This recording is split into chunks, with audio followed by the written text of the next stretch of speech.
أعوذ بالله من الشيطان الرجيم بسم الله الرحمن الرحيم Bitullahu alladhina amanu bil qawli tsabit fil hayatid dunya wa fil akhirah. Allah itu meneguhkan perkataan orang yang beriman dengan ucapan yang teguh pada kehidupan di dunia dan di akhirat. Di sini kita menjumpai ada beberapa pelajaran yang Allah sampaikan pada ayat ini. Karena ayat ini merupakan ayat yang selalu hadir pada pembahasan kita kalau sudah membahas tentang kematian, selalu hadir surat Ibrahim ayat yang ke-27.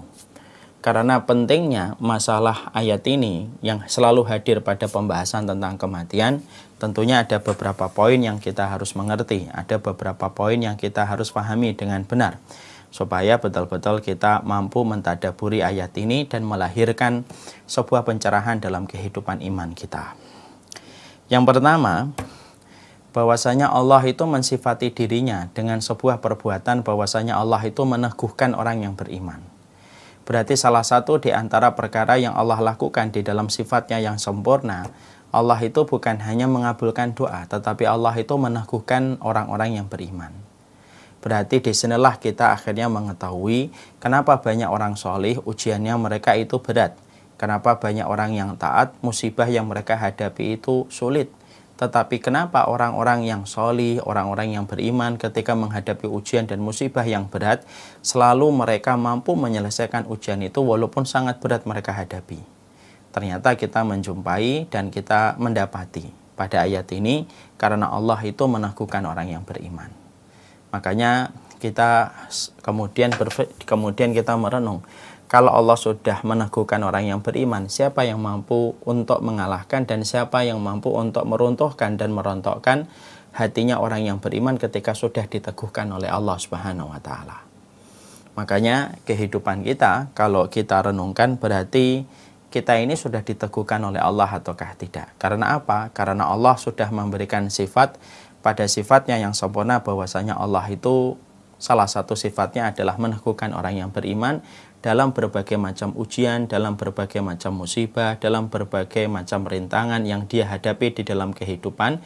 Ketika dia menjalani ketaatan dia kepada Allah, maka Allah yang teguhkan hatinya. Karena kekuatan dari Allah itu kekuatan pada hati. Karena kekuatan hati akan menimbulkan kekuatan pada fisik dan kekuatan pada setiap langkahnya. Makanya sering sekali saya berkata, manusia itu kalau dikuatkan oleh Allah, dikuatkan pertama kali bukan fisiknya, tetapi yang dikuatkan itu pertama kali adalah hatinya. Makanya kalau hati sudah kuat, berdiri di belakang seorang imam yang membaca pada setiap rakaatnya 2 jam, dia tidak gemetar. Kenapa? Karena Allah kuatkan hatinya. Allah kalau sudah mengkuatkan hatinya, hasil yang akan terjadi adalah spektakuler. Dan itu akan mempengaruhi fisiknya. Berapa banyak fisik yang kuat, tetapi ketika mendapatkan satu ujian dia tidak kuat. Karena kekuatan fisik itu sangat tergantung pada kekuatan hati. Dan orang yang beriman itu selalu dikuatkan hatinya oleh Allah. Makanya kita selalu memintakan kepada Allah di dalam salah satu doa yang sering kita ulang. Ya muqallibal qulub, tsabbit qalbi ala dinika. Ya Allah yang memutar balikkan hati, tsabbit. Sabit itu akar kata yang sama dengan kata yusabbit. Ya Allah, teguhkanlah hatiku. Karena sesungguhnya kekuatan hati merupakan sumber dan poros dari semua kekuatan dalam kehidupan itu dimulai dari kekuatan hati. Dan Allah itu mengkuatkan dan meneguhkan hati. Karena ketika seseorang itu sudah kuat hatinya, maka akan selalu kuat seluruh fisik yang dia miliki dalam melakukan setiap perjalanan hidupnya. Kemudian yang kedua, yusabbitullahu alladhina amanu bil qawli tsabit. Maka sesungguhnya yang diteguhkan oleh Allah itu siapa? Orang yang amanu, orang yang beriman. Berarti kalau kita memperhatikan pada ayat ini, berarti iman itu ada 2. Ada iman yang dibenarkan oleh Allah, ada iman yang didustakan oleh Allah. Kalau iman seorang manusia itu dibenarkan oleh Allah, maka dia akan diteguhkan oleh Allah. Apa yang dia perbuat dan apa yang dia lakukan akan diteguhkan oleh Allah selama syaratnya terpenuhi. Syaratnya itu adalah imannya itu dibenarkan oleh Allah. Makanya yang paling sulit bukanlah beriman. Yang sulit itu adalah beriman dan iman kita diteguhkan dan dibenarkan oleh Allah. Makanya mari kita sedikit flashback. Kalau kita ingat pada waktu saya menyampaikan riwayatnya Bara' bin Azib, ya, ketika ada seorang manusia, ketika mereka di dalam kuburnya ditanya malaikat Munkar dan Nakir. Lalu kalau manusia itu mampu menjawab satu persatu pertanyaan Munkar dan Nakir, maka Allah berfirman di atas arsy-Nya, lalu memberitahukan kepada apa yang di dalam kubur itu, Shadaqa abdi, sesungguhnya hambaku ini telah benar. Shadaqa abdi telah benar. Berarti iman itu ada dua.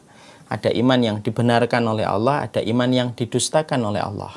Dan inilah yang menjadikan kita ini harus mengerti dan harus meraba apakah iman yang kita miliki adalah iman yang dibenarkan oleh Allah ataukah iman yang didustakan oleh Allah. Karena yang kita khawatirkan bukan hanya zina, yang kita khawatirkan bukan hanya khamar. Yang kita khawatirkan itu apabila iman yang kita miliki tidak dibenarkan oleh Allah dan justru didustakan oleh Allah, maka inilah yang menjadikan kerusakan pada urusan kehidupan kita dan urusan akhirat kita. Dimulai ketika iman yang kita miliki didustakan oleh Allah. Makanya berusaha betul bagaimana kita berkomitmen pada keimanan kita, melaksanakan setiap perintahnya Allah, berkomitmen kuat untuk meninggalkan setiap larangan-larangan yang Allah berikan dalam kehidupan kita, maka itulah yang akan menjadikan iman seseorang itu dibenarkan oleh Allah. Dan orang kalau sudah dibenarkan imannya oleh Allah, maka Allah akan memberikan kepada manusia itu salah satu sifatnya, yaitu meneguhkan orang beriman selama iman orang itu dibenarkan oleh Allah Subhanahu wa Ta'ala. Lah, iman yang dibenarkan oleh Allah itu indikatornya apa, Ustaz? Setidaknya ada 3. Iman itu tidak tercampur dengan kesyirikan, iman itu tidak tercampur dengan kekufuran, dan iman itu tidak tercampur dengan kemunafikan. Siapapun yang imannya tidak tercampur dengan 3 ini merupakan sebuah penjelasan dari kriteria iman yang dibenarkan oleh Allah ketika iman ini tidak tercampur dengan 3 perkara ini. Iman lam yalbisu imanahum bidulmin. Iman mereka tidak tercampur dengan dulm. Dulm itu kedzaliman, artinya kesyirikan. Inilah iman yang dibenarkan oleh Allah. Orang yang mengaku beriman belum tentu dia itu imannya dibenarkan kalau dia melakukan syirik. Bukankah banyak orang yang melakukan syirik, mengaku dirinya beriman, tetapi melakukan kesyirikan kepada Allah? Jangan kita kira bahwasanya orang yang melakukan syirik itu adalah orang yang tidak mengenal Allah. Salah. Kadang-kadang kita jumpai orang itu mengenal Allah, tetapi belum tentu menjamin dia itu memurnikan ibadahnya kepada Allah ketika dia jatuh dalam kesyirikan. Mari kita lihat orang-orang musyrikun pada zaman Rasulullah yang diperangi oleh Allah dan Rasulnya. Kita wakilkan dengan 2 nama, Abu Jahal dan Abu Lahab. Abu Jahal dan Abu Lahab ini kenal Allah atau tidak kenal Allah? Kenal Allah. Makanya Allah menyampaikan pada surat Az-Zumar, wala in sa'altahum man khalaqas samawati wal ard la yaqulunallah. Kalau kamu tanya kepada orang-orang musyrikun, wahai Muhammad, siapa yang menciptakan langit dan bumi? La yaqulunallah. Mereka pasti akan menjawab, yang menciptakan langit dan bumi adalah Allah. Kenapa orang-orang musyrik pada zaman Rasulullah, Abu Jahal, Abu Lahab, mereka itu kalau ditanya siapa yang menciptakan langit dan bumi, mereka bisa menjawab itu adalah Allah. Tetapi kenapa mereka dianggap oleh Allah sebagai musyrikun? Sebagaimana pada surat Al-Bayyinah, innal ladzina kafaru wal musyrikina fi nari jahannam. Kenapa mereka dianggap musyrik? Karena mereka ketika mengenal Allah tidak disertai dengan sebuah komitmen kuat bagaimana mereka memurnikan ibadah mereka kepada Allah. Makanya syirik itu harus kita paham. Syirik itu bukanlah nyembah sama batu. Salah. Salah besar itu. Kalau ada yang mengatakan nyembah sama batu, syirik itu salah. Nyembah sama batu itu bukan definisi kesyirikan, tapi contoh kesyirikan. Jadi salah satu contoh kesyirikan itu apa? Nyembah sama batu. Tapi dia bukan makna kesyirikan. Lah, syirik itu apa, Ustaz? Syirik itu adalah antaj'ala lillahi niddan wa huwa khalaqaka. Yaitu adalah syirik itu adalah kamu mendatangkan tandingan bagi Allah padahal Allah yang menciptakan kamu. Maka itulah yang disebut dengan syirik. Makanya orang yang menduakan Allah di dalam doa, dia berdoa kepada Allah dan berdoa kepada selain Allah, syirik. Walaupun dia juga berdoa kepada Allah, tetapi dia tidak memurniakan doanya hanya kepada Allah, tapi dia doa kepada selain Allah.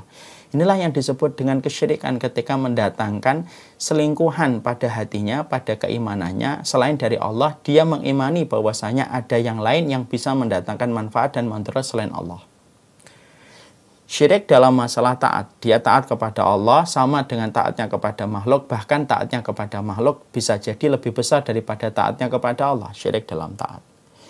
Syirik dalam masalah cinta, dia cintanya kepada makhluk lebih besar daripada cintanya dia kepada Allah. Hati-hati nih. Ini termasuk pada syirik mahabbah.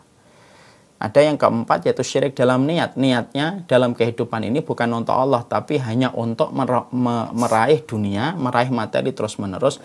Maka ini juga disebut dengan syirik di dalam masalah niat.